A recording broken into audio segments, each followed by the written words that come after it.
now we have seen कि some of the aspect of electromagnetic radiations can be explained by wave, while others like photoelectric effect like the black body radiations can be explained only by using its particulate nature. So some of natural phenomena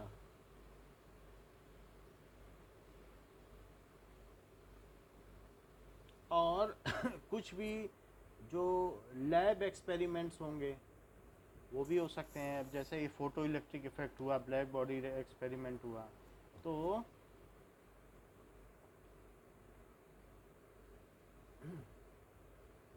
can only be explained by using particulate nature. For example है black body radiation. तो black body radiations and photoelectric effect,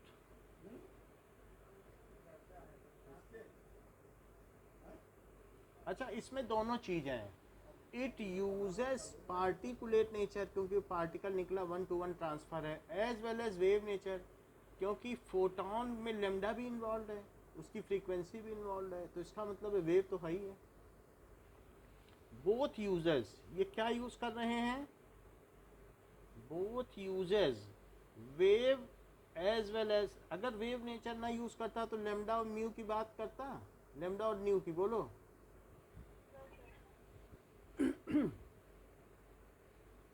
particulate nature.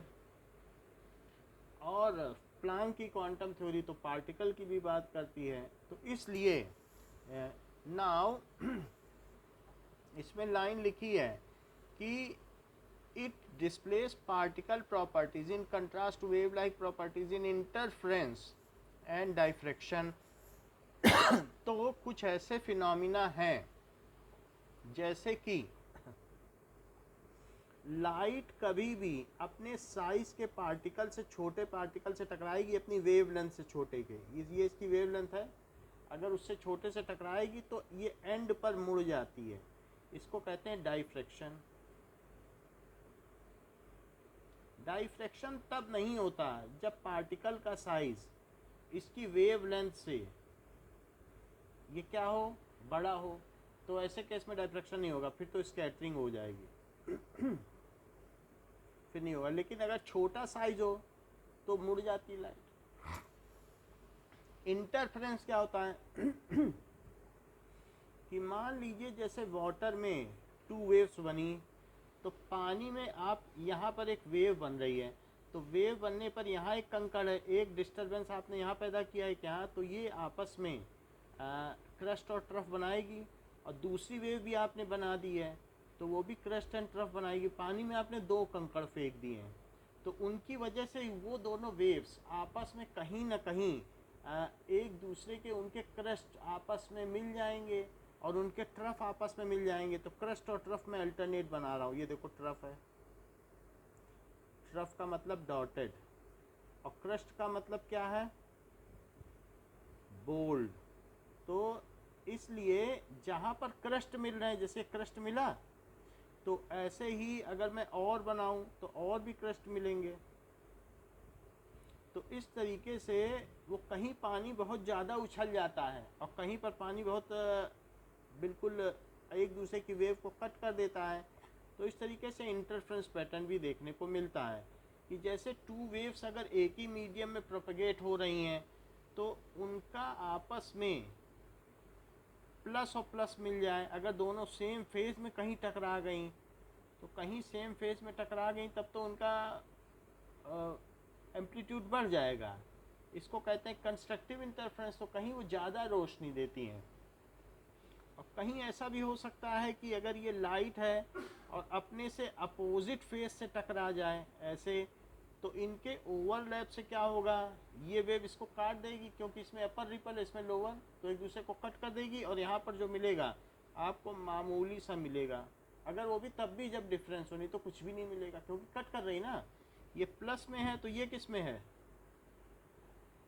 Minus में, और जब ये minus में तो plus में है। तो इंटरफेरेंस दो तरीके का बताया, जब दो वेव्स आपस में एक दूसरे से मिलती हैं पानी में दो कंकड़ डाल दो तो उनके जो वेव्स मिले तब उनको इंटरफेरेंस कहते हैं, टू वेव्स इंटरफियरिंग। सो इंटरफेरेंस या तो कंस्ट्रक्टिव हो सकता है और या फिर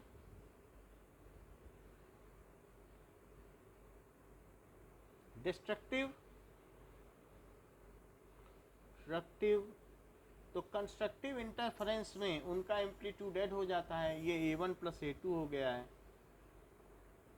A1 प्लस A2, और जबकि ये सब्ट्रैक्ट हो गया है A1 माइनस A2, यहाँ ये A1 और A2 है। तो कहीं कहीं पर ये बात देखने में आती है कि लाइट प्लस लाइट भी डार्क हो जाता है और कहीं लाइट प्लस लाइट मोर लाइट हो जाती है। तो ये सब इसी में देखने में आता है। जैसे CD में जो इसकी ऊपर की एक वैक्सी लेयर है, CD या DVD देखी है ना, तो सबसे ऊपर की लेयर है और एक अंदर की लेयर होती है। तो जब लाइट आएगी तो ऊपर भी टकरा के लौटेगी और वही लाइट उसका एक जो है वो नीचे तक जाएगा, क्योंकि नीचे भी तो सिल्वर होता है, और ये दोनों आपस में ओवरलैप करेंगे। क्या करेंगे, ओवरलैप। और अलग अलग एंगल से देखने पर कहीं पर आपको ब्लू कलर दिखाई देता है तो कहीं पर कैसा दिखाई पड़ता है, रेड दिखाई पड़ता है। CD देखी है कभी? तो ऐसा देखने में आया है आपको? तो उनकी ओवरलैपिंग अलग अलग है, इसलिए अलग अलग कलर बनते हैं, तो यही इंटरफेरेंस की वजह से। अच्छा, ये जो मोर के पंख हैं, क्यों बताओ इसके कलर बदलते रहते हैं?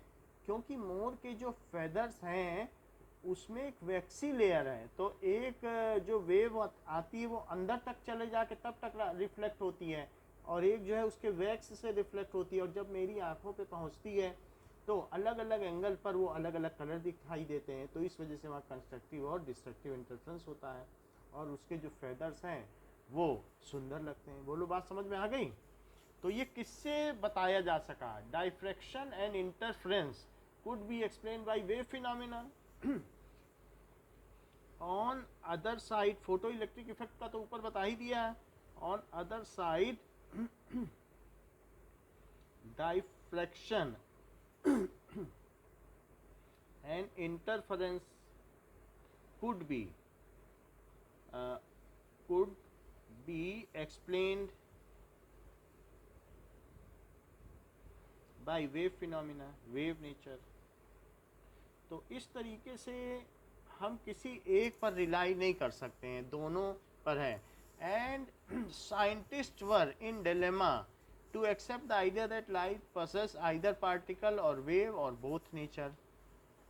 So the concept is totally alien कि light take birth as particle, travels as wave and dies as particle। It was alien to the scientist and it took them a long time। ये 200 साल उनको लग गए ये पता लगाने के लिए कि लाइट के दो नेचर हैं। तो ultimately the dual nature of electromagnetic radiation was well established। So light takes birth as particle, propagates as wave। Light भी तो एक इलेक्ट्रोमैग्नेटिक रेडिएशन ही है, बस वो विजिबल पार्ट है। Light takes birth as particle,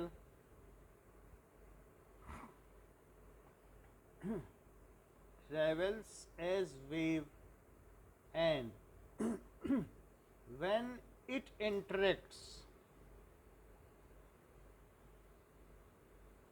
any material object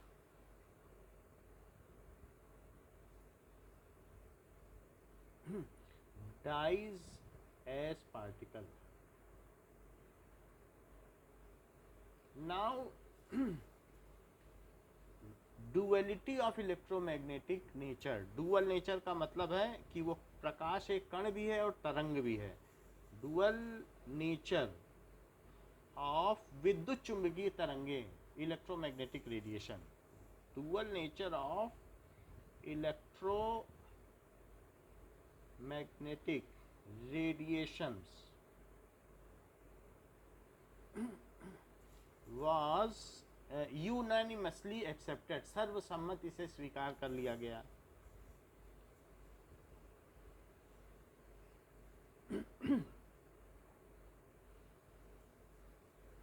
अब देखो आगे की बात करते हैं। Evidence for the quantized electronic energy levels.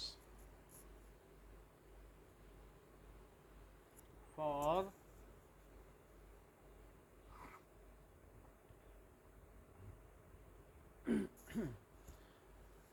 Electronic energy level.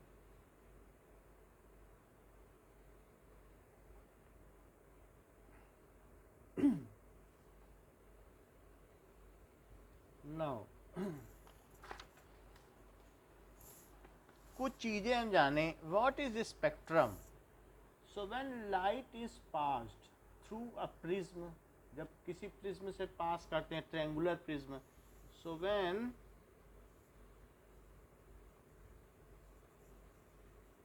passed through prism, then different wavelengths, ठीक है, then photon, जो भी उसके फोटोन होंगे of different wavelength travels at different speed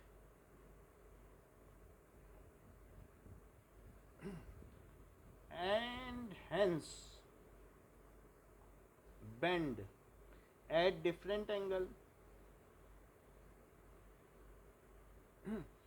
photons travel, ये travels नहीं होगा, travel होगा, at different angle, वो अलग अलग एंगल पर मुड़ जाते हैं। So due to this dispersion क्या होता है?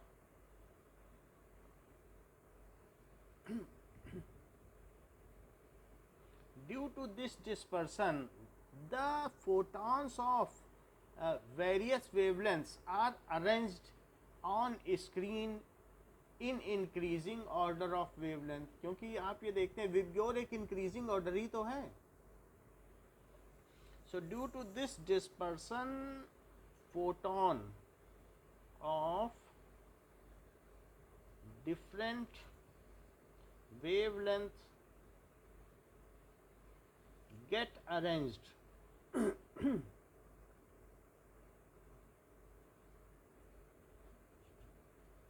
in increasing or decreasing order of wavelength।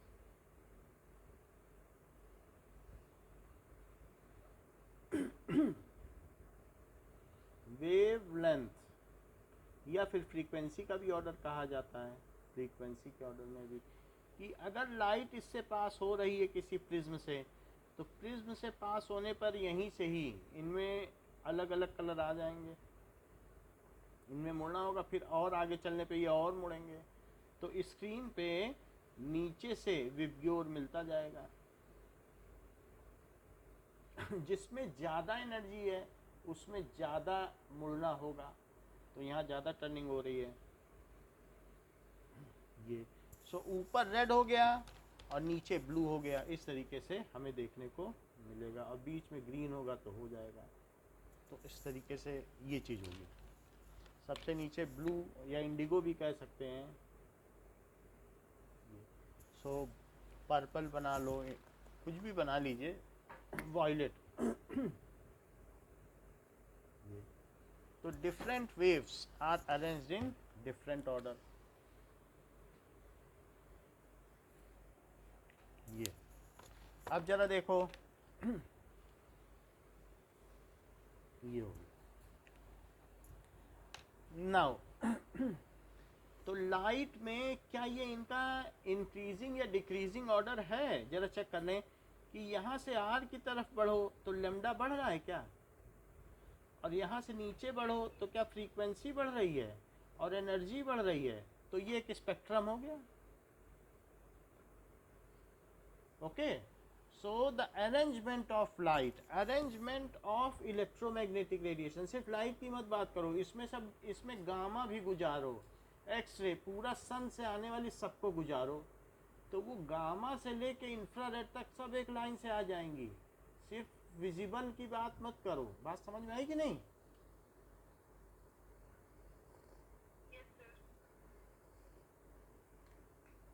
So if electromagnetic radiations of all wavelengths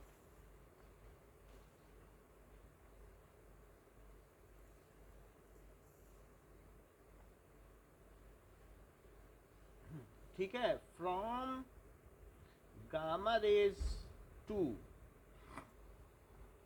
radio waves all pass, यहाँ एक स्लिट है, पतली सी स्लिट से डालो इसको, all pass through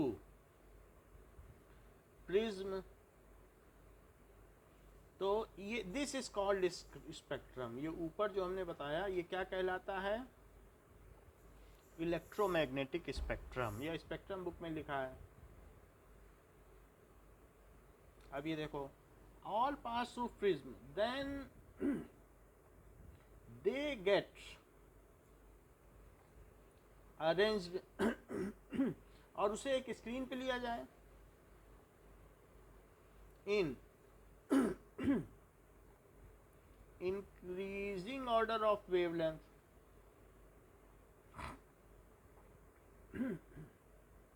wavelength, this is called इसे क्या कहेंगे? Continuous spectrum. कैसा है? क्या इसमें कोई मिसिंग वेवलेंथ है? बोलो। as it has no missing wavelength,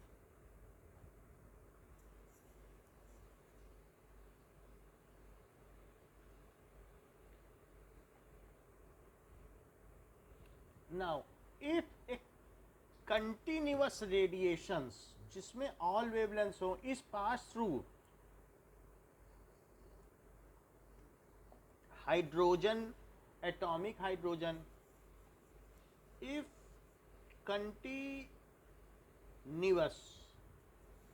radiations, continuous radiations भी कह सकते हो या ये भी कह सकते हो radiations consisting of all wavelengths, क्योंकि अभी स्पेक्ट्रम नहीं है ना, अभी तो सिर्फ आप सिंगल एक कॉलीमेटेड बीम डालोगे। So if radiations of all form is passed, किससे पास किया जाए? फ्रॉम एटॉमिक हाइड्रोजन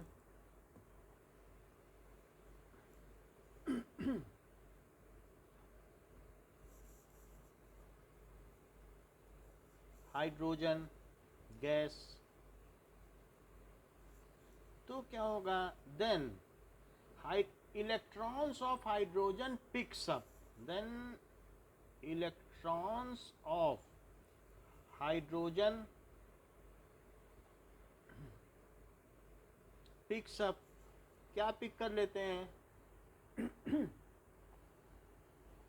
ठीक है, it picks up certain frequency, ये picks up photons of certain energy and get excited,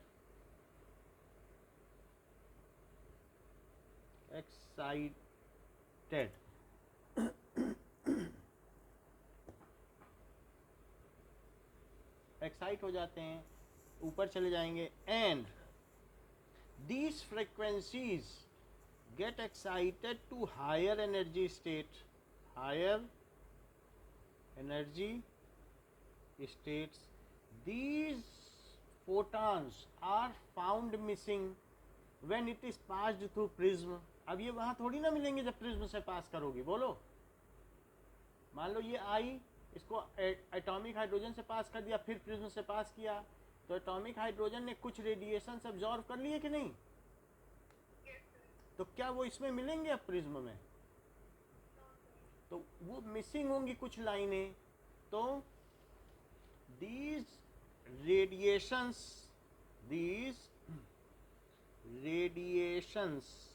of corresponding wavelength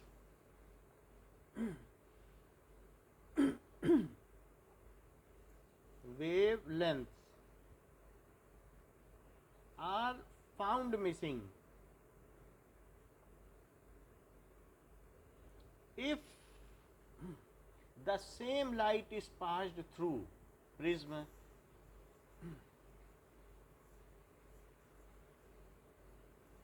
is passed through prism. उसको भी slit से पास करना पड़ेगा, क्योंकि एटॉमिक हाइड्रोजन से पास करो फिर स्लिट से पास करो।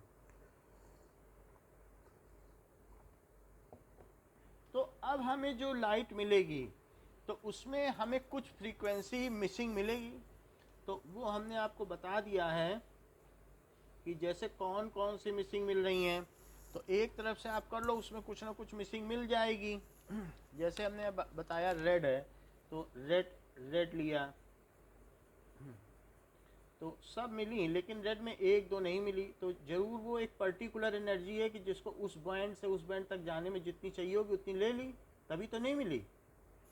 तो रेड हो गई, ऑरेंज हो गई, ऐसे हमारे पास पूरा बैंड मिला। अच्छा, ब्लू के ऊपर की तो कोई नहीं मिली। क्यों नहीं मिली बताओ?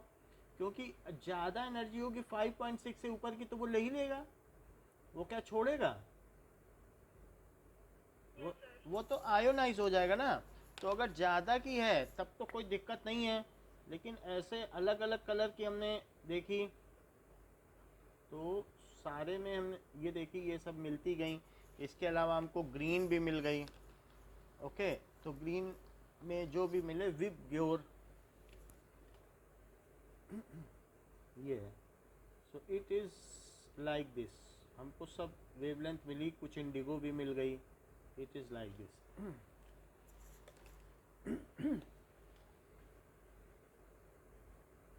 और ब्लू तो कोई भी नहीं मिली, क्योंकि ब्लू के लिए हमें डार्क मिला, वहाँ हमें कुछ मिला ही नहीं। इंडिगो तक तो मिल गया, थोड़ा बुक में इंडिगो भी कमी दिखाया गया आपकी बुक। तो इतनी मिली। और ये और इसके आगे हमें पूरा ब्लैक मिला, वहाँ कुछ मिला नहीं। क्यों नहीं मिला? क्योंकि उससे ज़्यादा की जितनी थी वो सब लेके वो बाहर निकल गया। हायर एनर्जी दोगे तो मना करेगा क्या? आयोनाइज अभी पीछे आइंस्टीन का पढ़ ही लियो। तो अब ये देखो, मान लीजिए इसमें अब कुछ मिसिंग है, कहीं कहीं मिसिंग का मतलब है ये वेवलेंथ हमें नहीं मिली, ये नहीं मिली, ये नहीं मिली, यहाँ है ही नहीं। तो वो कहाँ गई जो नहीं मिल रही हैं? जहाँ डार्क आया है, ये इस तरीके से। तो ये जो मिसिंग है, फिर भी क्या यहाँ से यहाँ तक ये कंटिन्यूअस नहीं है? क्या यहाँ से यहाँ तक सारी नहीं मिल रही हैं बीच में? क्या यहाँ से यहाँ तक के बीच की सारी नहीं मिल रही हैं? तो अलग अलग बैंड है, यहाँ से यहाँ तक की सारी लेमडा है, एक मिसिंग है लेकिन उसके बाद तो सारी है, लाखों लेमडा है। बोलो, तो क्या ये बैंड स्पेक्ट्रा हुआ?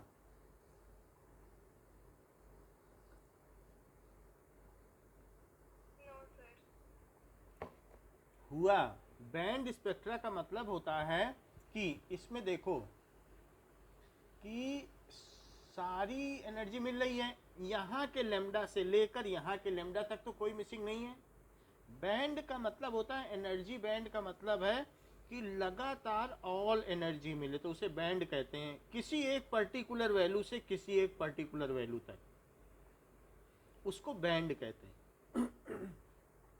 जैसे अलग अलग ऑर्केस्ट्रा अपनी एक फ्रीक्वेंसी सेट करता है, उसी पे आवाज़ बजाता है, कहते हैं ये बैंड वो बैंड, वहाँ उसके हारमोनियम और ये सितार गिटार सब एक ही उसी पे चलते रहते हैं। तो इसी तरीके से यहाँ से यहाँ तक की तो सारी एनर्जी है ना लगातार, कि इसमें भी कोई मिसिंग है?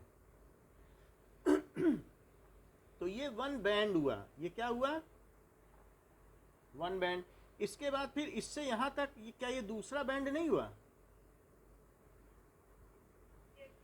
और इसके बाद फिर यहां से यहां तक मिसिंग के बाद देखो तो फिर से एक वन बैंड।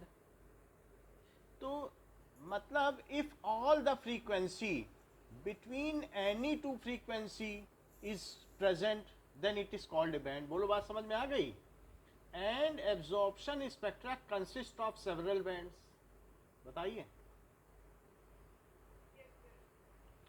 तो बैंड स्पेक्ट्रा किसे कहेंगे, इफ ऑल द फ्रीक्वेंसी या wavelengths between two extreme wavelengths are present, then तो pass through prism, then it gives band spectra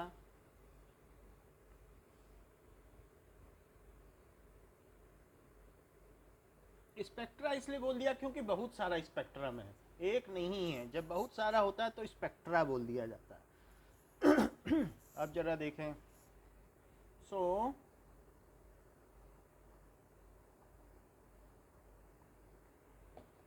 if all the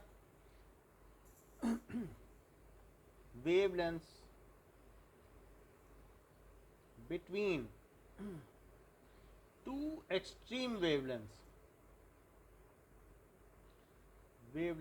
ये एक तरीके का मिनिएचर कंटिन्यूअस स्पेक्ट्रा है, मतलब यहां से यहां तक कंटिन्यूअस है, ऐसी भी बात कर सकती है।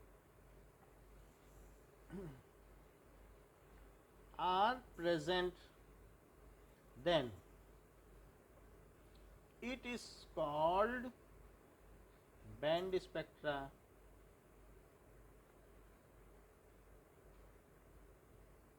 तो एब्जॉर्प्शन स्पेक्ट्रा किस तरीके का स्पेक्ट्रा है,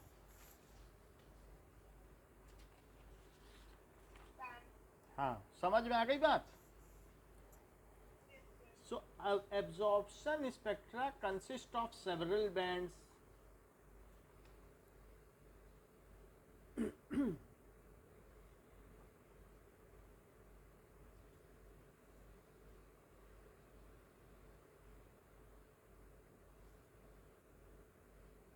So it is called band spectra। ये है। अच्छा, अब बात करो कंटिन्यूअस स्पेक्ट्रा की।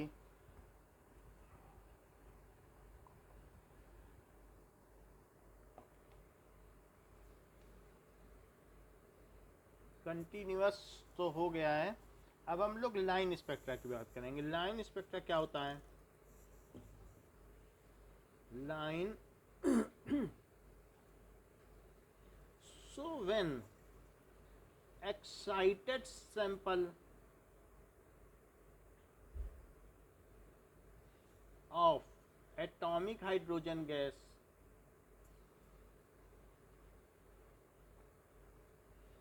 is allowed to cool, its excited electron starts coming to ground state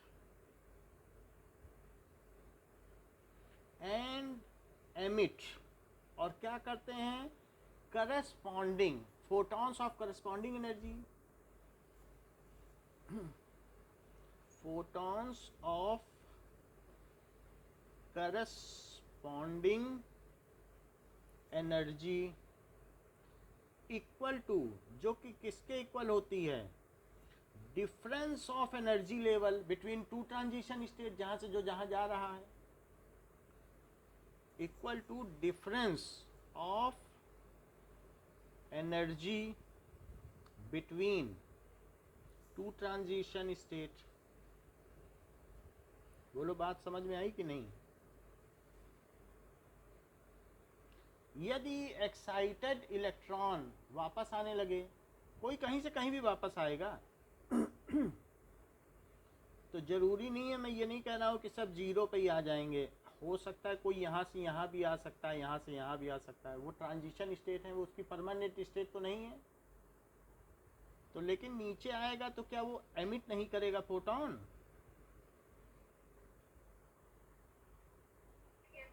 और वो उसकी एनर्जी किसके इक्वल होगी? It is equal to difference of energy between two energy levels. ठीक है? So and if this light is passed, जो भी ये लाइट है, ये radiation is passed through prism, then they get arranged on screen. If this radiation, ये जो radiation हो रहे हैं, if these radiations are passed through prism and taken on screen,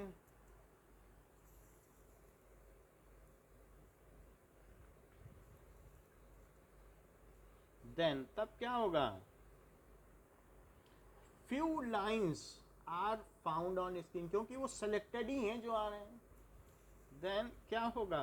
few lines are found on screen at dark background, क्योंकि अंधेरा ही अंधेरा होगा, सिर्फ कुछ लाइनें ही तो मिलेंगी। दिस इज कॉल्ड, इसे क्या कहेंगे? Line spectrum. ठीक है? क्योंकि इसमें फोटोन एमिट हो रहे हैं as photons are emitted in this process, और पीछे एब्जॉर्ब हो रहे थे। फोटॉन्स क्या हो रहे हैं यहाँ पे? सब चीज़ फोटोन के संदर्भ में कही गई है। Photons are emitted in this process, so it is also called emission spectra.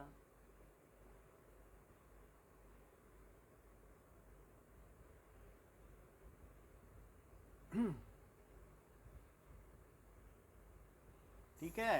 तो emission spectra is a line spectra, ये भी कहा जा सकता है।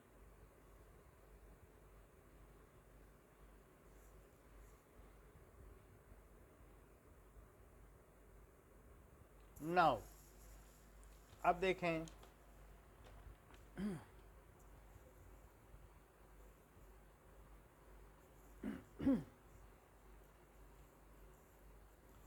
emission spectrum,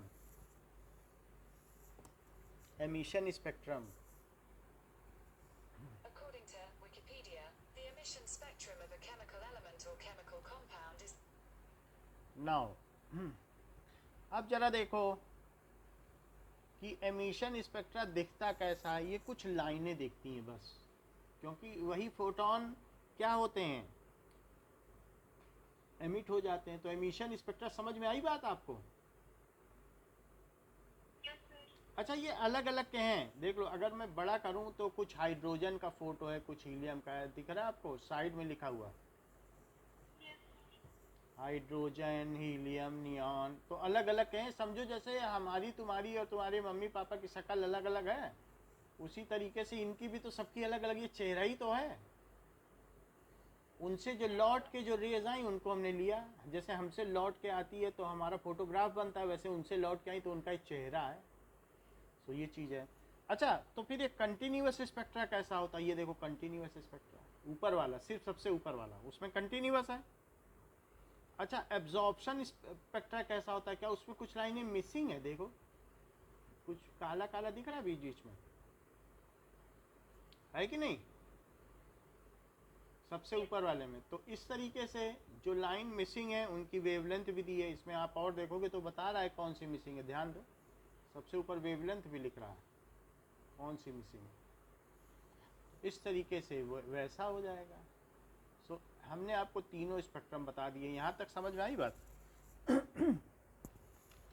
ठीक है?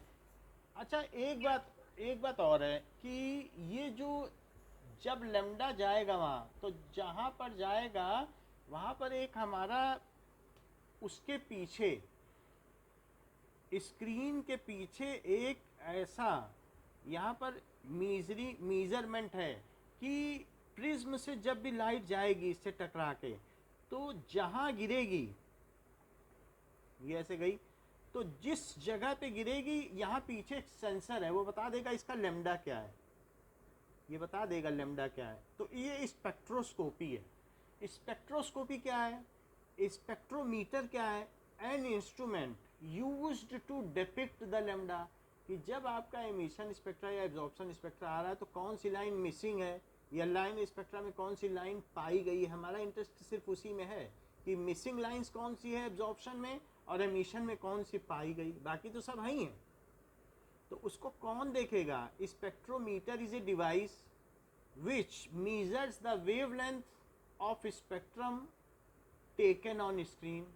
स्पेक्ट्रोमीटर क्या है? स्पेक्ट्रोमीटर इज ए डिवाइस जो मेजर कर लेता है बड़े आराम से। नाउ स्पेक्ट्रोमीटर, स्पेक्ट्रोमीटर बीएससी में ऐसे एक्सपेरिमेंट करोगी।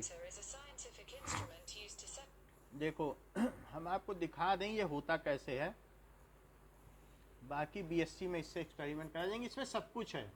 तो वो जब जिस एंगल पे आप देखोगी, एक तरफ से लाइट आ रही हो, ये प्रिज्म है, तो प्रिज्म बीच में दिखाई पड़ा,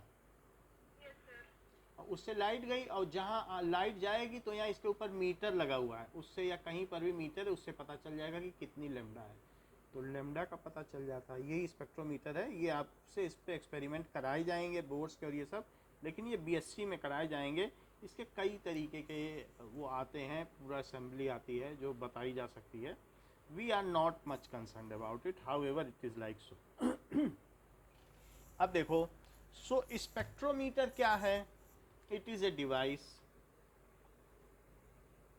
लास्ट में आपकी बुक में लिखा गया स्पेक्ट्रोमीटर, स्पेक्ट्रोस्कोपी, तो आपको पता होना चाहिए। Spectrometer is a device used to measure wavelength of corresponding line spectra or absorption spectra of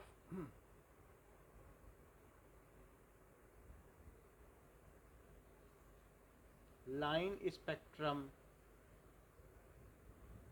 और missing wavelength in absorption spectrum.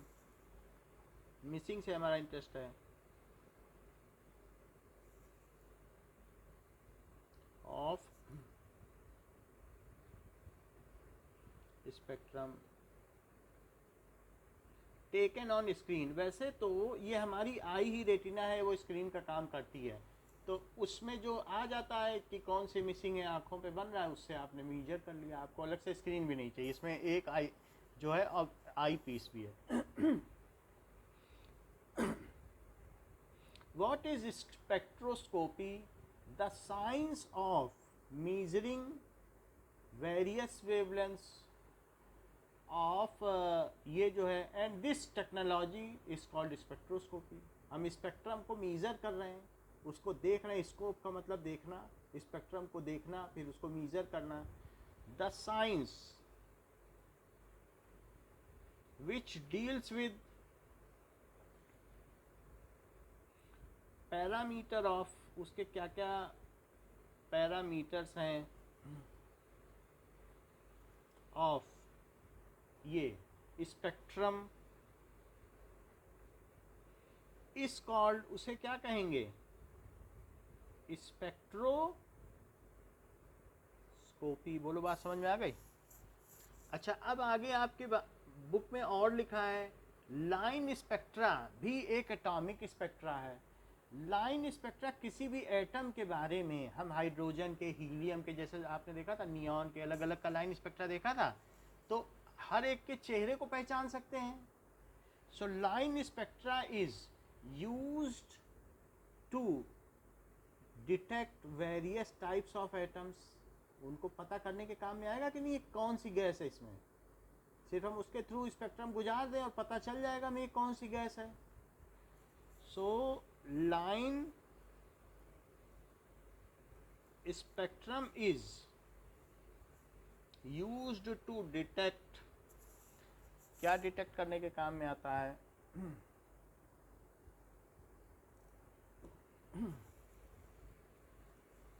It is used to detect the nature of atomic gas in gas. अच्छा, किसी भी gas में बहुत gases का mixture भी रहेगा, तो ऐसे केसेस में उन सब का एक मिक्स्ड स्पेक्ट्रा मिलेगा। लेकिन अगर आपको करस्पॉन्डिंग फ्रीक्वेंसीज और करस्पॉन्डिंग वेवलेंथ सबकी पता है तो बता दोगे देखो इसमें हाइड्रोजन का भी दिख रहा है, इसमें हीलियम गैस भी है इसी डिब्बे में, इसी में हाइड्रोजन भी। मान लो 4 की फोटो मिला दी जाए तो आपको सबकी सेलेक्टेड 15-15 तो पता ही होंगी, तो उसी में सेलेक्ट कर लो कि कौन कौन सी गैस है। बोलो, तो उससे पता चल जाएगा कि ये कौन सी गैस है। तो अब ये हो गया present in a gas. So it is also called atomic spectra, it is also called atomic spectrum, क्योंकि वो एटम को प्रेजेंट करने में in a mixture of gas all those line spectra are intermixed with each other, all पता चल जाएंगे। in a mixture of gas it can easily be found, it can easily be found by reading lambdas of various line spectra, that which are the gases present in that, ये तो पता चल जाएगा ना। बोलो, that which are the gases present in that। अच्छा, एक बार London में 75 में फोटोग्राफ लिया गया तो उसमें एक ऐसी मिस्टीरियस तस्वीर आई एक व्यक्ति की कि उसमें वो पीछे मोबाइल से बात कर रही है। फोटोग्राफर ने बाद में देखा, वो तस्वीर बड़ी चर्चित हुई कि मिस्टीरियस ये विमेन कौन है, ये तो उस परिवार का सदस्य ही नहीं थी। तो ऐसे ही लाइन स्पेक्ट्रा जब लिया गया तो उसमें 15 फोटोग्राफ ऐसी मिल गई लाइनें, लोग रहस्यमयी हो गए, ये कौन सी गैस आ गई हमारे एटमॉस्फेयर में। और सबसे ज़्यादा सरदर्द तो फ्रॉनहोफर को हुआ कि हम तो सारी गैस जानते हैं, सबकी ये लाइन स्पेक्ट्रा, ये हाइड्रोजन है, ये ऑक्सीजन है, ये नाइट्रोजन है, ये कार्बन डाइऑक्साइड है, लेकिन ये कौन से 15 लाइन आ गए। क्या सन से आने वाली सारी लाइट कंटिन्यूअस है? बोलो, बताइए। सन से नहीं, कंटिन्यूअस की बात कर रहा हूँ। क्या उसमें सारे लैम्डा प्रेजेंट हैं, गामा से सब कुछ? सब तो है ना। हमारे एटमॉस्फेयर से पास होने के बाद जो गैसेस हैं उनके स्पेक्ट्रा मिसिंग होने चाहिए जब हम ग्राउंड पे प्राप्त करें, मिसिंग होने चाहिए कि नहीं। और अगर कोई एक अपरिचित गैस है जिसका हमें लाइन स्पेक्ट्रा पता ही नहीं है तो उसके भी मिसिंग होंगे। अच्छा, हीलियम गैस ऐसी थी उसके बारे में हमें पता ही नहीं चला, वो नोबेल गैस थी, किसी से रिएक्ट नहीं करती थी। तो फ्रॉनहोफर को सबसे ज़्यादा सरदर्द हुआ ये 15 किसके हैं। तो वो एटमॉस्फेयर से बाहर निकल गए। जब स्पेस क्राफ्ट जा रहा था नासा का, बोले हम बाहर से स्पेक्ट्रा देखेंगे ये कौन सी है। तो उन्होंने देखा कि जब सन से आ रही है तभी वो मिसिंग है, क्योंकि उसमें हीलियम बन जाता है, हाइड्रोजन मिलके क्या बनाता है वहाँ फ्यूजन में। बोलो। अच्छा, तब उन्होंने पता लगाया कि एक इस तरीके की भी गैस है जो हीलियम है। फिर जब उसकी प्रॉपर्टी पता चली तो बोला हमारे एटमॉस्फेयर में भी इस तरीके की बहुत थोड़े परसेंट में 1% में है। तो समझ में आया फ्रॉनहोफर लाइंस कैसे पता, हीलियम की कैसे खोज हुई। समझ में आ गया। चलो अब जरा आगे की बात ध्यान करें। ये तो बात हो गई कि सारे स्पेक्ट्रा क्या क्या होते हैं। आगे देखो, बुक में पढ़ो। सो these line spectras are fingerprint to identify gases। जैसे हम लोगों के फिंगरप्रिंट हैं, इससे क्या हम लोगों की पहचान हो जाती है? तो क्या लाइन स्पेक्ट्रा से उस गैस की पहचान हो जाती है? अभी दिखाया आपको, सबके अलग अलग थे, 4-5 गैस के। तो बुक कह रही है कि ये फिंगरप्रिंट्स बताने के काम में आते हैं एग्जैक्ट मैचिंग के लिए। तो उसी तरीके से line spectra are the fingerprint to identify gases. ये बहुत अच्छा सेंटेंस है। Line spectrum are the fingerprints to identify gases. किसी भी अगर आप स्पेक्ट्रोस्कोपी के ऑप्टिकल इंस्ट्रूमेंट की लैब में जाओगी, सारी 118 गैसेस के लाइन स्पेक्ट्रा वहाँ पर फोटोग्राफ में होंगे। तो वहाँ ये एक बहुत बड़ी बात मानी जाती है। अब देखो elements like rubidium, caesium, thallium, indium, gallium and scandium were discovered. अच्छा, इन सबको कैसे पता किया गया? Spectroscopic method. तो कोई भी एलिमेंट हो, अगर उसके पार्टिकल्स कहीं पर हैं तो वो अपने लाइन स्पेक्ट्रा देंगे, लेकिन अगर वो हमें मालूम नहीं है कि ये लैम्डा कहाँ से मिसिंग पाया गया या ये कहाँ से पाया गया, तब फिर हम सस्पिशियस हो जाएंगे। फिर हम उनकी प्रॉपर्टी के बारे में जानने लगेंगे कि इसमें इलेक्ट्रॉन यहाँ से यहाँ आता है तो सेंटर में कितने प्रोटॉन होंगे, तो ये कौन सा एलिमेंट होगा। तब उसकी खोज की गई। तो कौन कौन से ऐसे एलिमेंट हैं जो लाइन स्पेक्ट्रा के बेसिस पे खोजे गए? सो रुबीडियम, सीजियम, थलियम और indium, gallium, scandium are discovered on basis of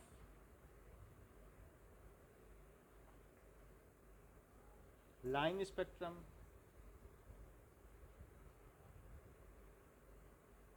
इनके बेसिस पे खोज की गई। अच्छा देखो, आगे भी बताया गया the element helium was discovered in the sun. देखो कैसी बात कर दी, वही चीज लिख भी दी इन्होंने, है ना? ये लाइन पढ़ी आपने? फ्रॉनहोफर डिस्कवर्ड, वो स्पेस में गए थे, डिस्कवर्ड ठीक है, हीलियम गैस या presence of helium gas in sun. Presence of helium gas in sun. ऐसा क्यों कहा जा रहा है कि as sun has continuous spectra except helium gas. As sun has continuous spectrum except line spectra of helium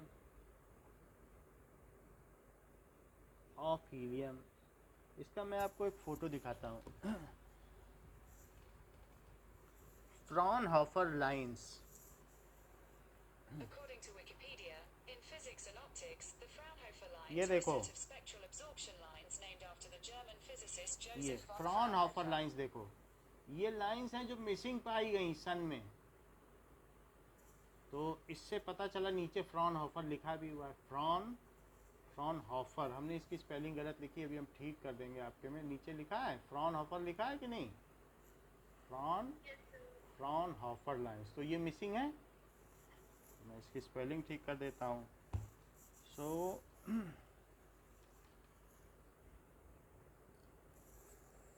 Fraunhofer है, HOFER, Fraunhofer lines हो गई। अब आपको स्पेक्ट्रा के बारे में जानकारी हो गई। आगे बढ़े? कुछ पूछना तो नहीं है इसमें? कुछ ऐसा लग रहा हो कि नहीं ये चीज़ और जाननी चाहिए? बताओ, कि समझ में आ गई पूरी?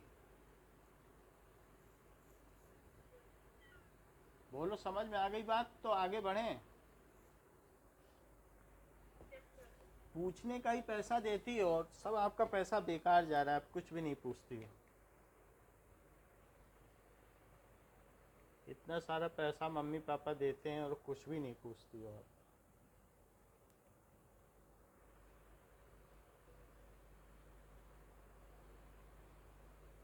चलो आगे की बात करो। Line spectrum of hydrogen. Now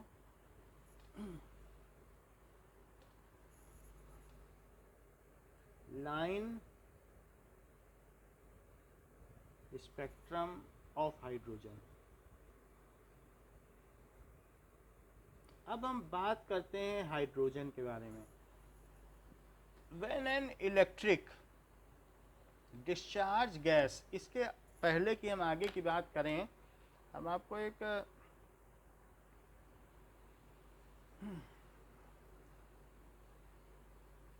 just a minute hold।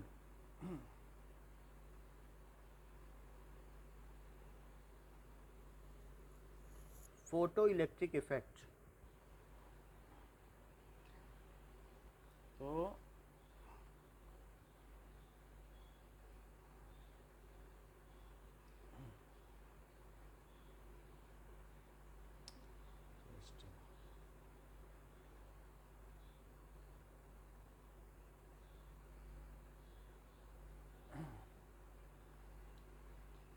अब जरा देखें कि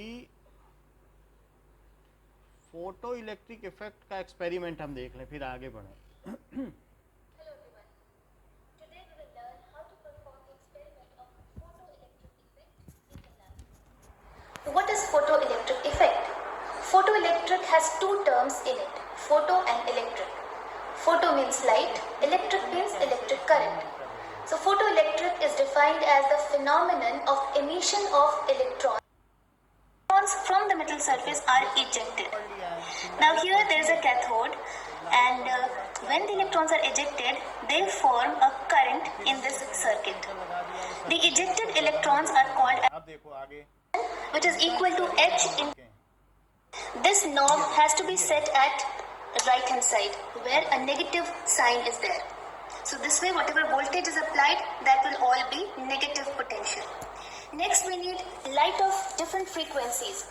So we do not have light of different frequencies, but we can always use different filters कर सकते हो ना for that purpose. Red So filter। if this filter I'm going to use, which is a अगर red red filter filter, use करोगे तो and red if I light को नहीं put जाने देगा। here and if I switch on the light, it's already on, फिर red वाली जाएगी, रेड फिल्टर then करोगे तो red। whatever light कोई is current falling on नहीं the है, filter zero and का मतलब passing क्या through समझते it, it will only allow the red light to pass through. Zero So दिख रहा in है? this case, when देखो zero दिख रहा है? I'm using this red filter, I can say that और the red- light red अगर which लगा is दी तो falling red on the light metal को जाने surface देगा। Red is filter red का light, मतलब है, and we red can को note जाने down देगा, the red frequency light of को red जाने light, देगा। On करेंगे and this way different frequencies can be used in this experiment. Begin the experiment. So this is the first part of the experiment. Here we will see. ये देखो Now, after this, we have to make sure that this is reverse biased, and then slowly from here we will keep on increasing the voltage. Now, but for that we need to know that what is the frequency of light that is falling on the metal surface, which is inside the box. So we haven't used any filter. So let us start with blue filter. So if I'll put this blue filter inside, then this light after passing through this filter will allow only blue light to fall on the metal surface. So in this case we are using blue light, so the frequency of blue light can be written. So we can use the standard frequency of blue light in this table.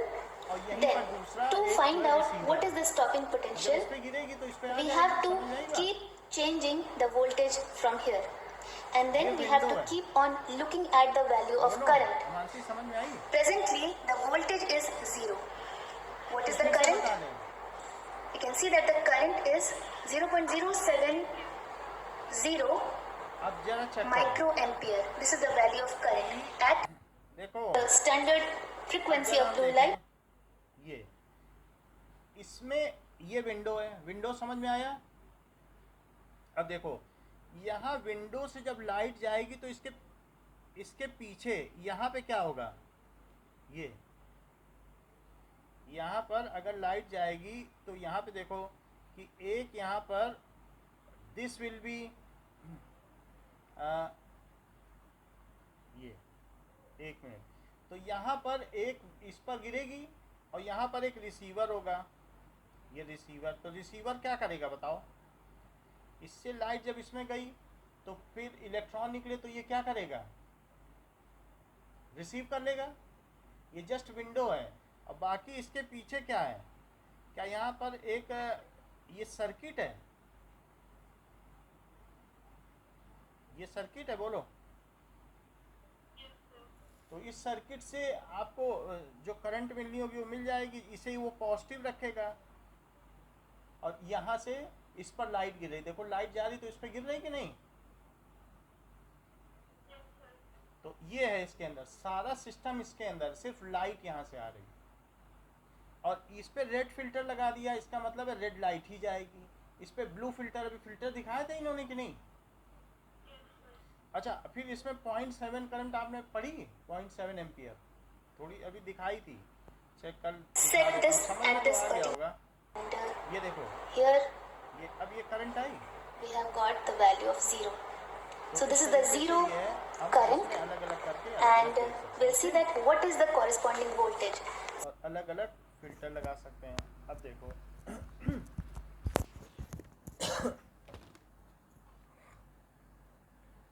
Next is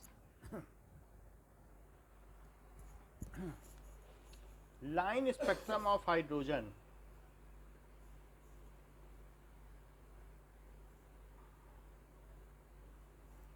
Just wait.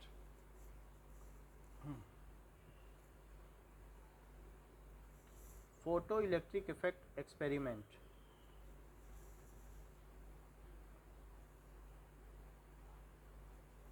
अच्छा, एक मैं और दिखा दूं तो ये ज़्यादा अच्छा है। It's a really great way of introducing that idea. What I've got here is a zinc plate, and if you want the demonstration to work, it's absolutely essential to give it a good scrub on both sides with a bit of iron wool, and that just removes the surface oxide layer. I then place the plate on top of this gold leaf electroscope. I've also got an ordinary desk lamp and a UV lamp. Now, in order for the demonstration to work, this plate has to be negatively charged, and I can do that using the method of charging by induction.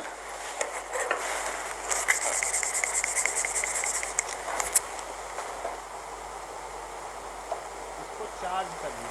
Electroscope आप जानती हैं? Now, let me show you that again. करता है charges में, दिखाया था ना आपको? I've got a Perspex rod here, which I can make positively charged by rubbing with this bit of cloth. I bring the rod close to the plate, touch the plate with my finger, remove my finger, then remove the rod. Now watch what happens when I shine visible light onto the plate. देखो इसकी light दिखा रहा हूँ, तो क्या होगा? Absolutely nothing. That's actually a really important part of the demonstration. Your students need to notice that with visible light, nothing happens. But watch what happens when I shine visible light onto the plate.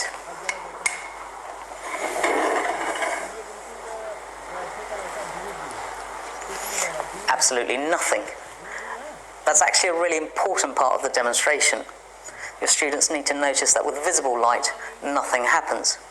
But watch what happens when I shine ultraviolet light. अब देखो UV light डालेंगे। You can see that the gold leaf immediately starts to fall. And that must mean that the UV light is somehow discharging the electroscope. We know that we started with negative charge on the plate, so the UV light must somehow be releasing the electrons. And the important thing to notice is that it's the frequency of the light that makes a difference. Remember, with a visible light, it doesn't matter how bright it is or how long it shines for, it doesn't release any electrons. Now, this phenomenon cannot be explained using a wave model of light, but we can understand it if we adopt the idea that radiation arrives at the plate as packets of energy, which we can call quanta or photons. A single photon of UV light can release a single electron from the plate. However, a single photon of visible light has less energy and so cannot release an electron.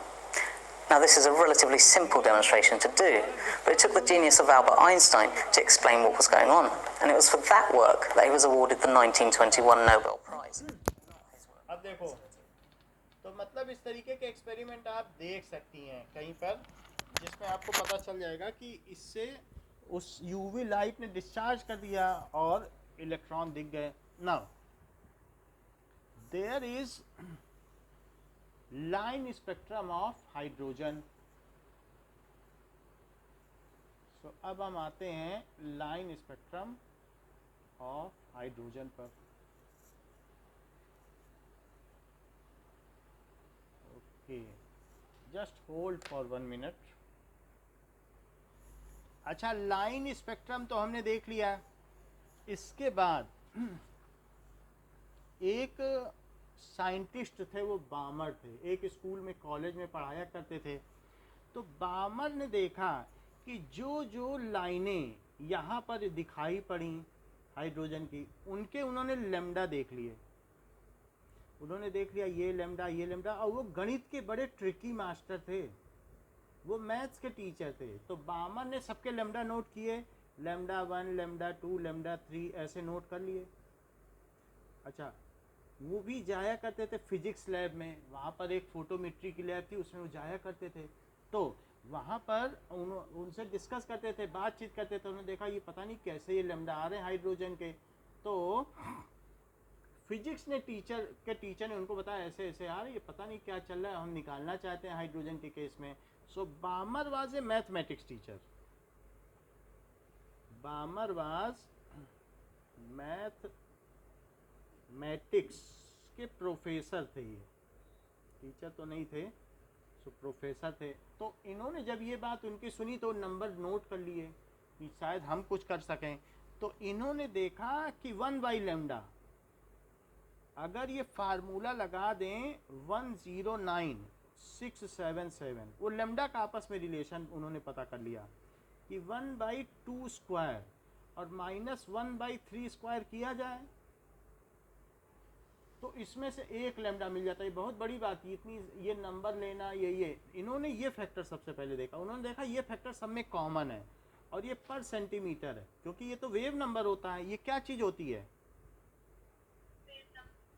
तो wave number एक particular lambda के लिए इन्होंने देखा ये आया. वास्तव में उन्होंने इस फैक्टर को पा लिया था. ये फैक्टर क्या है? देखो 4 है और ये 9 है. 4 9 का कितना होता है? 36. और ये 4 से इसमें करो 36 में तो 9 आएगा, और जरा 9 से इसमें करो तो 4 आएगा. बोलो. तो 109 और 677. तो एक में उन्होंने देखा कि एक कॉमन नंबर तो है, लेकिन साथ में 5/36 एक के साथ आ रहा है. तो 109 और 677 इंटू 5/36 1/λ1 ये आया. अच्छा, फिर उन्होंने देखा कि 1/2² माइनस 1/4² अगर किया जाए तो क्या आता है? तो ये 4² यानी 16 लिख दो, और ये 4 है, 4 से इसमें करो और 16 से करो तो 1 आएगा. अभी इसका हम रीज़न बताएंगे आपको, रीजन बाद में देखना. 109 और 677, तो ये इन्होंने देखा 1/λ2 की ये वैल्यू आ गई, जो दूसरा वेवलेंथ है. बस इन्होंने गणित में देखा कि एक नंबर है उससे मल्टीप्लाई इससे करो तो ये आ जा रहा है. कॉमन रेशो तो x है, x तो बाद में भी हम पता कर सकते हैं, x कोई बड़ी बात थोड़ी है, वो लेमडा हमें पता ही है. तो λ1 λ2 में इसको x रख दो, अपने आप नहीं आ जाएगा x की वैल्यू. भाई रेशो पता चल जाए तो फिर x तो निकाला ही जा सकता है. लेमडा तो मालूम ही था, लेमडा तो उनको प्रोफेसर ने बता ही दिया था. लेकिन उन्होंने देखा कि इसका कॉमन मल्टीपल ये है, और जरा दूसरे का देखो 677 पर सेंटीमीटर. तो इसका कॉमन मल्टीपल क्या आया? क्या 5/16 आया कि 3/16? 3/16. अच्छा, तो 109677 ये आया 1/λ2 जो कि वेव नंबर 2 था. तो इन्होंने 3/16 से यहाँ पहुँच गए. वो ये तो कॉमन नंबर है, और 5/36 से उन्होंने ये इमेजिन कर लिया, उनको ये मिल गया 5/36 और ये मिल गया 3/16. 3/16 में फिर इन्होंने मल्टीप्लाई किया 3 का, मतलब 3 का किया जिसका भी इसको 36 बना लिया. तो मन ही मन में सोचा ये किसका फार्मूला है, ये किसका फार्मूला है. तब इन्होंने ये डिसाइड किया कि अगर मान लो हाइड्रोजन में कोई 2 पे आके गिरे, कितने पे आके गिरे बताइए? 2 पे, और 3 से गिरे। देखो ये 3 है और ये 2 है और ये 1, तो किससे गिर रहा है? ये 3 से 2 पे गिर रहा है कि नहीं? तो उसके लिए ये लैम्डा। और 4 से गिरे, क्योंकि ये लाइन स्पेक्ट्रा है ना। लाइन स्पेक्ट्रा का मतलब समझती हो? Emission spectra. तो 4 से आके गिरे तब क्या होगा बताओ? 2 पे ही गिरे। तो 2 पे अगर 4 से गिरे तो ये फार्मूला लगा, किस पे गिर रहा है और किससे गिर रहा है। बोलो, ये रिडल उन्होंने सॉल्व कर ली। ये है from which it is falling, from which proof तो नहीं कर पाए लेकिन फार्मूला तो निकाल लिया। और on which it is falling, 2 का मतलब इन विच इट इज फॉलिंग। बात समझ में आई कि नहीं? अच्छा, इसके बाद और मजे की बात देखो, उन्होंने 5 का भी निकाला कि न्यू 3 1/λ3। तो उन्होंने देख लिया कि इसकी वैल्यू कितनी आएगी, तो वो उन्होंने देख लिया अरे इसकी वैल्यू तो 1/2 स्क्वायर और 5 स्क्वायर को सब्ट्रैक्ट कर लो, ये तो तीसरे की वैल्यू आ जा रही। वही लैम्डा है जो उस वहाँ से साइंटिस्ट से नंबर नोट करके लाए थे, और उन्होंने उसका फार्मूला खोज लिया। मैथमेटिक्स के ट्रिकी टीचर थे। तो ये 100 हुआ कि नहीं? तो 25 से किया। तो ऐसे नहीं तो हम लोग तो सिर्फ देखते ही रह जाएं कि ऐसा नंबर अगर कॉमन भी आ जाए तो हमारे माइंड में तो नहीं आएगा कि 21/100 किसका फार्मूला होगा, या 5/36 किसका फार्मूला होगा, या 3/16। ये तो हम सोचते ही रह जाएंगे कि कहाँ से आएगा। लेकिन उन्होंने इसको रिडल को सॉल्व कर लिया। तो इससे इन्होंने क्या देखा, थर्ड वाले से, कि थर्ड लैम्डा भी पा लिया। बोले इन सब का तो एक कॉमन फार्मूला आ रहा है। और वो कितना पाया? इंटू 21/100 आ गया। तो न्यू 3 यानी वेव नंबर पा लिया। अच्छा, न्यू 4 कैसे पा लिया?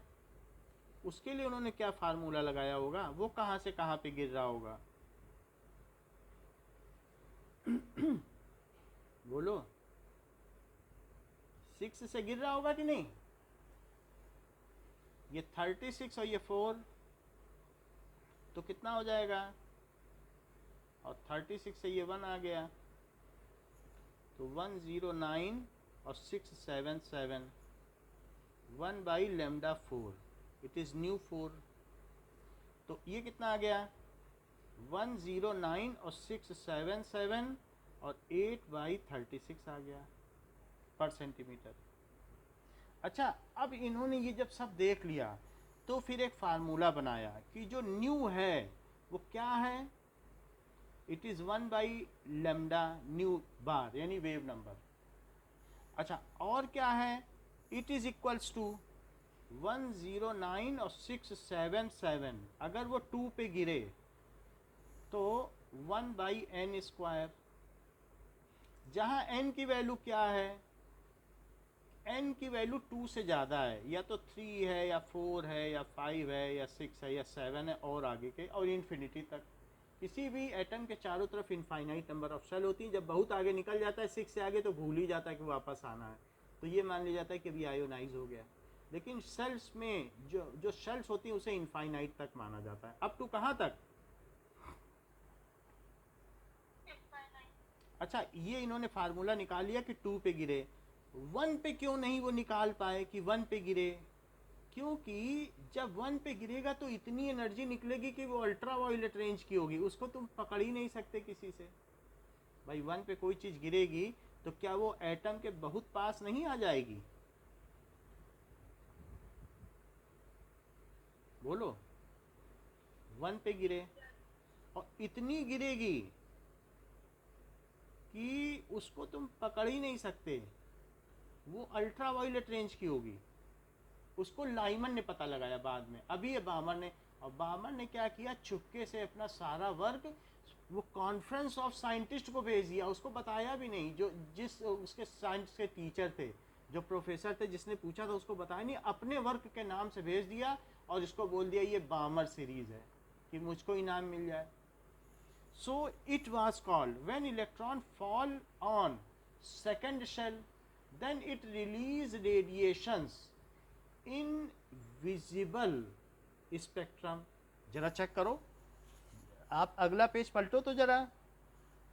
क्या मैंने जो चार आपको बताए हैं, क्या आपको 2.11 फिगर में वो दिख रहे हैं बामर सीरीज? बोलो. वो कहाँ गिर रहे हैं, किस पे गिर रहे हैं? क्या वो n इज इक्वल टू 2 पे गिर रहे हैं? बोलो, दिखा कि नहीं? राइट में देखोगे तो पता चल जाएगा. अच्छा, क्या वो 3 से गिर रहे हैं, 4 से गिर रहे हैं, 5 से गिर रहे हैं और 6 से गिर रहे हैं? तो ये जो उन्होंने बताया, this series is called बामर series. अभी भी उन्हीं के नाम पे चल रही है ये.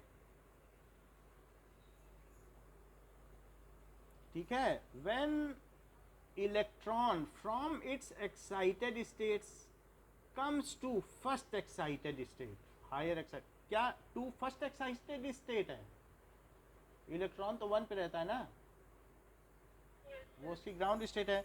When electron from higher excited state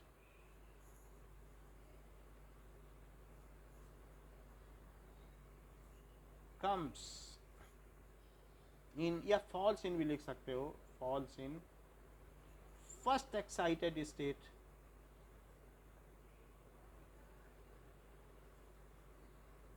that is n is equals to 2, then it emits radiations corresponding to visible spectrum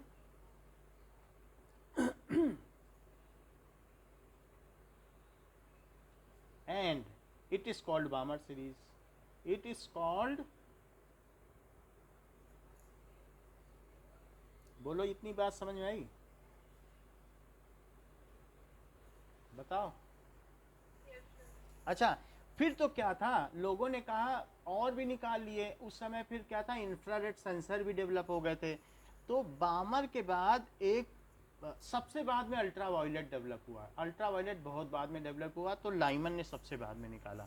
बामर के बाद में पाश्चन ने ये बात बता दी.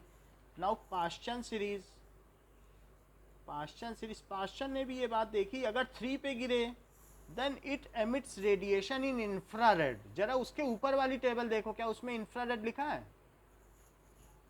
विजुअल के नीचे? बोलो. तो उन्होंने बताया कि न्यू बार सब कुछ वही होगा, लेकिन हो सकता है 3 पे गिर जाए. और पर सेंटीमीटर, क्या आप मुझे बताएंगे इस n की वैल्यू क्या होगी?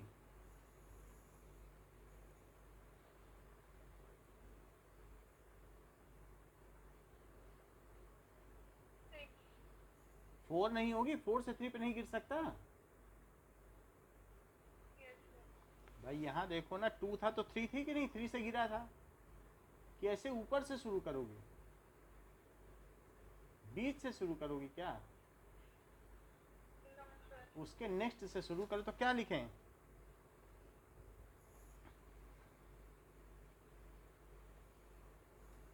कहाँ कहाँ से 3 पे गिर सकता है? क्योंकि ये एमिशन स्पेक्ट्रम है ना, उसको ऊंची एक्साइटेड स्टेट से गिरना होगा 3 पे. वो भी एक सेकंड एक्साइटेड स्टेट है, हम ये बात मानते हैं. 3 भी तो सेकंड एक्साइटेड स्टेट है. तो 4, 5, 6, 7 से लेकर के इन्फिनिटी तक. बात सही है? एंड दिस, चाहे न्यू बार हो, दिस वेव नंबर या 1/λ भी कह सकती हो, it falls in infrared reason. These photons, इसके जो photons आएंगे corresponds to, वो दिखाई नहीं पड़ेंगे, वो heat waves हैं, corresponds to इंफ्रारेड रीजन, बोलिए बात समझ में आई? तो इस, हाँ बोलो।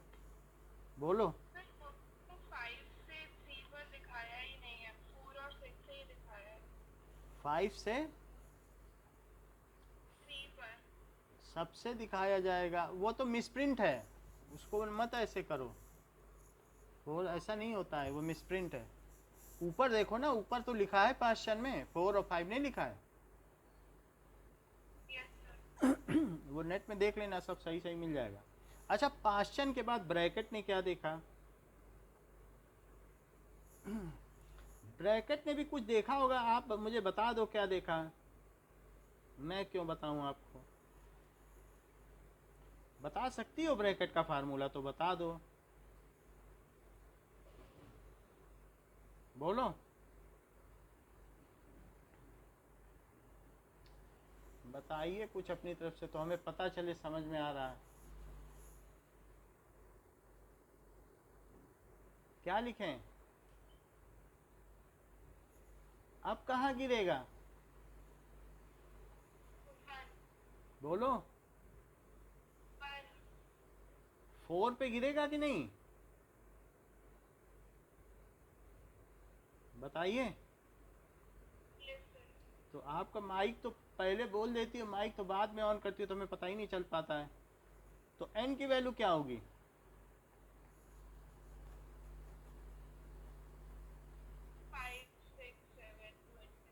5, 6, 7। तो इसका मतलब आपको बात पता चल चुकी है, अब आपने n बता दिया है। ये तो ब्रैकेट सीरीज हुई, क्या ये भी इंफ्रारेड होगी कि विजिबल भी हो सकती है?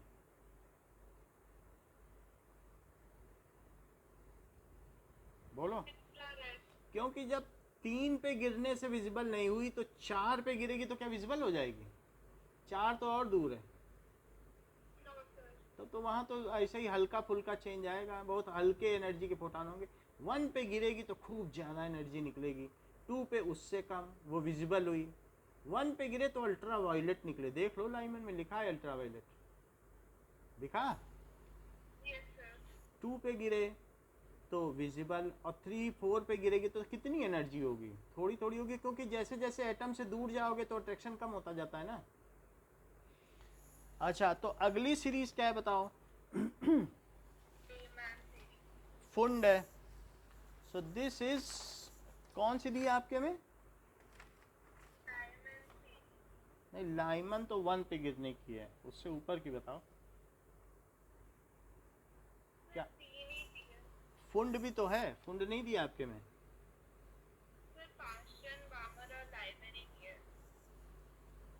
पाशन, बामर, बस 3 पूरी समझो। फुंड के तो आगे की भी होती हैं।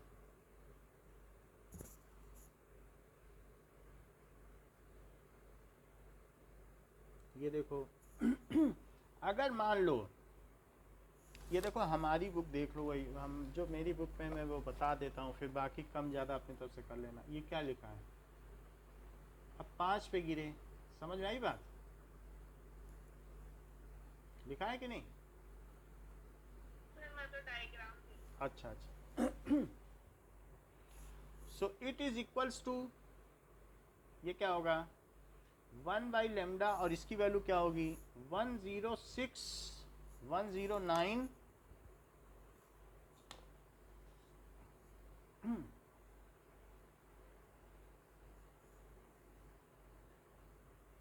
फुंड सीरीज क्या है? 109,677, और 1 बाई, अब 5 में गिरेगा,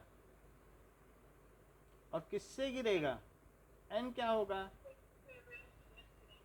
तो n की वैल्यू 6, 7, 8 ऐसे चलते चलते इन्फिनिटी तक जाएगी।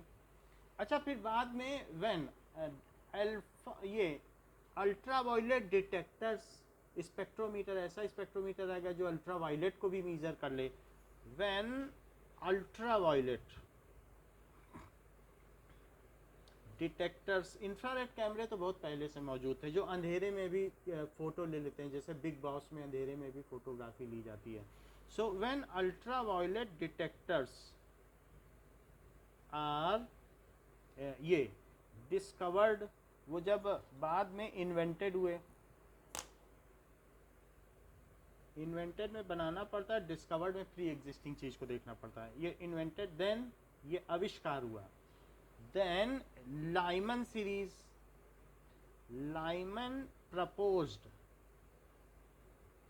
फॉर्मूला फॉर, ठीक है, ये falling of electron in ground state,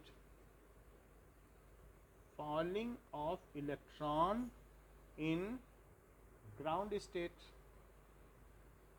तब उन्होंने उसके लिए फार्मूला दे दिया क्योंकि अब अल्ट्रा वायलेट पता चल गई थी। And named is Lyman series, named it Lyman series. अच्छा, उन्होंने नाम क्या दिया, क्या फार्मूला दिया कि न्यू बार। क्या आप मुझे प्रिडिक्ट कर सकती हैं कि क्या फार्मूला दिया होगा? बोलो।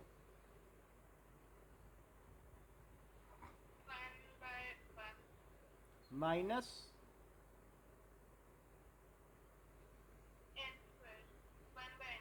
ठीक है, ये हो गया ये चीज हो गई। So this is the formula of Lyman series, जहां n क्या होगा?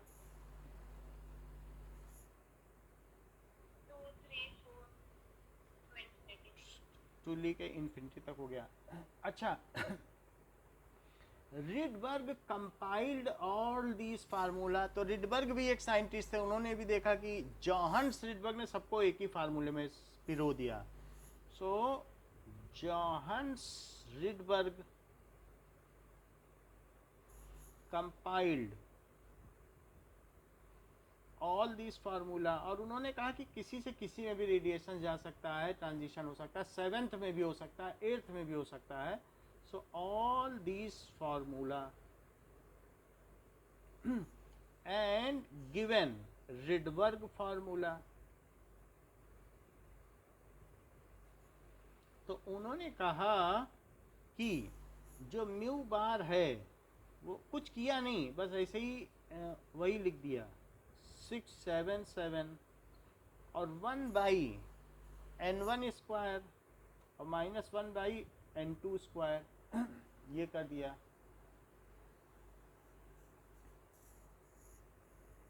Hello, okay okay, thank you sir. अब देखिए, तो नाउ ये इन्होंने दे दिया फार्मूला, रिडबर्ग फार्मूले। सो इसमें इन्होंने क्या बताया? इन्होंने बताया कि 1/n1 square minus 1/n2 square पर सेंटीमीटर। तो और क्या बात बताई कि n1 क्या हो सकता है? n1 हो सकता है 1 2 3 4, जिसमें वो फॉल कर रहा है, और जितनी मर्जी उतना हो जाए, 5 भी हो सकता है, 6 भी हो सकता है। लेकिन n2 को क्या होना चाहिए? n1 + 1 उससे एक ज़्यादा होना चाहिए, या n1 + 2 उससे 2 भी ज़्यादा हो सकता है, क्योंकि जिससे गिर रहा है तो n2 को क्या होगा? अगर मान लो ये 1 लो तो ये क्या होगा? 3 हो सकता है, 4 हो सकता है। तो ये हुआ। बोलो सही फार्मूला दिया कि नहीं? जब ये 1 होगा तो ये 2 3 4 है, जब 2 होगा तो 3 4 5, जब 3 होगा तो 4 5 6, 4 होगा तो 5 6 7। बोलो ठीक। अच्छा, ये जो कांस्टेंट कहलाया, क्या ये रिडबर्ग कांस्टेंट कहलाया? बात तो सही कहती हो।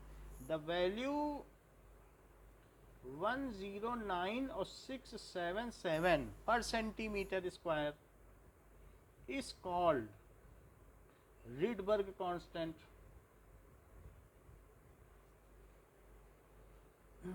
उन्होंने इसे रिडबर्ग कांस्टेंट की वैल्यू दे दी अलग अलग सीरीज के लिए।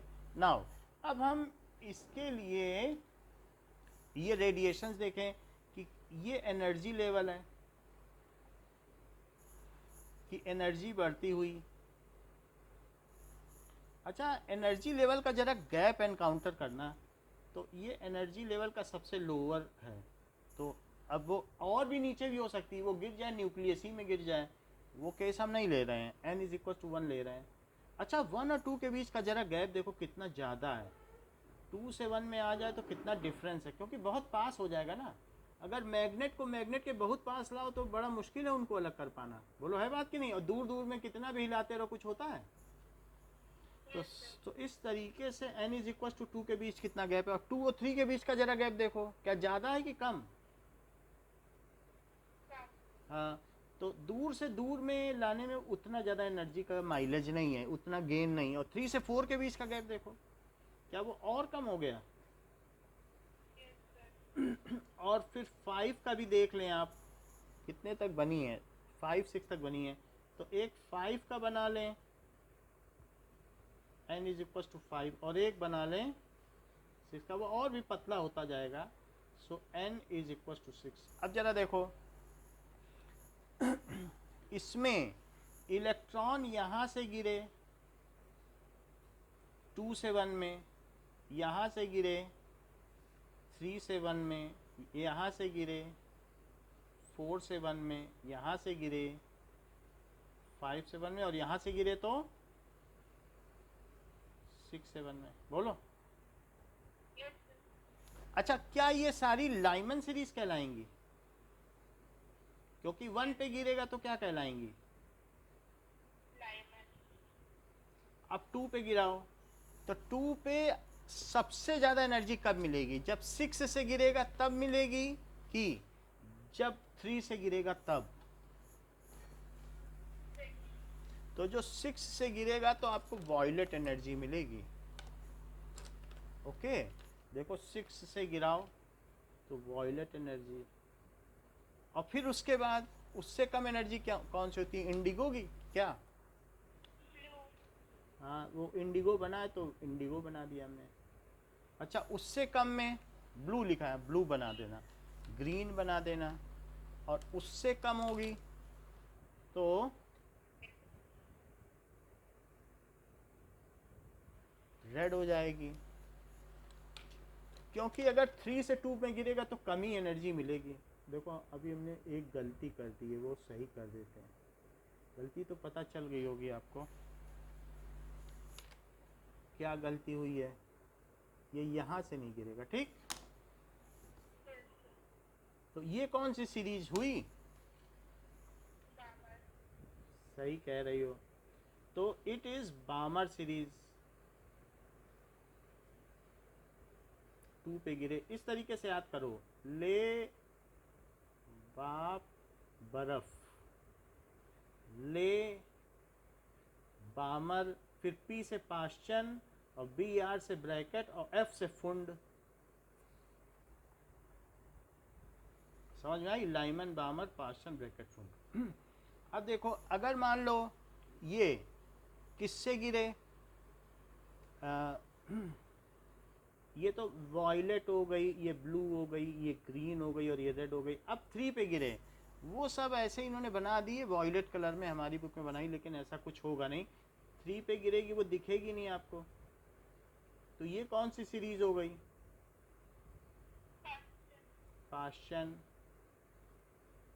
और बताओ 4 पे गिर जाए तो तब क्या हुई? बोलो, ब्रैकेट हुई कि नहीं? और अगर 6 से 5 पे गिर गई तो तब कौन सी हुई? अच्छा ऐसा नहीं है कि 6 से ही 5 पे गिरेगी, और ऊंची की भी लेवल है, उनकी हम बात नहीं कर रहे हैं। सबसे ऊपर डॉटेड है, डॉटेड तो हमने बनाया ही नहीं, वो तो n is equal to infinity है। वो क्या है? वहां से भी तो गिर सकती है, आयोनाइज्ड स्टेट। वो कौन सी स्टेट है? वहां से भी कभी भूल भाल के आ जाए कि चलो हम घर चलें, घर से भाग गया कोई इलेक्ट्रॉन, अब कह नहीं बाहर अच्छा नहीं लग रहा, घर ही चलो, लोअर एनर्जी स्टेट में चलो, तो आएगा ही अपने ग्राउंड में, तो वो फुंड हो गई। इतनी बात समझ में आ गई आपको? फुंड सीरीज हो गई। एक मिनट, सीरीज, और यहाँ लिखो फुंड सीरीज। तो ये क्या हो गया? Transition of electron in hydrogen atom. ये हाइड्रोजन के बारे में मैंने बताया, transition of electron in H atom के करस्पॉन्डिंग हमने आपको वैल्यू बता दी। तो सबकी इसमें अलग अलग वैल्यूज़ हैं कि कहाँ पर है। अब ज़रा देखें। नाउ अब हम ऊपर वाला टेबल बनाते हैं। तो ऊपर का टेबल क्या कहता है?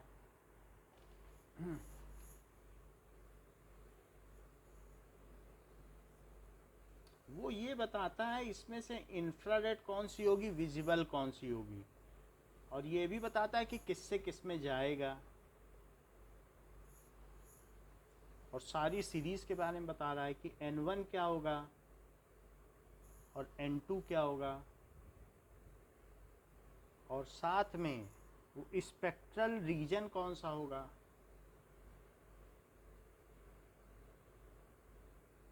तो पहली सीरीज क्या है? लाइमन, उसमें 1 पे गिरेगा और किससे गिरेगा। फिर क्या है? 2 पे गिरेगा और किससे गिरेगा। फिर 3 पे गिरेगा, किससे गिरेगा। फिर 4 पे गिरेगा और किससे गिरेगा। और फिर 5 पे गिरेगा और किससे गिरेगा। और क्या क्या रीजन होगा। क्या ये अल्ट्रा वायलेट है, क्या ये विजिबल है, ये क्या होगा। बोलो, बात समझ में आई।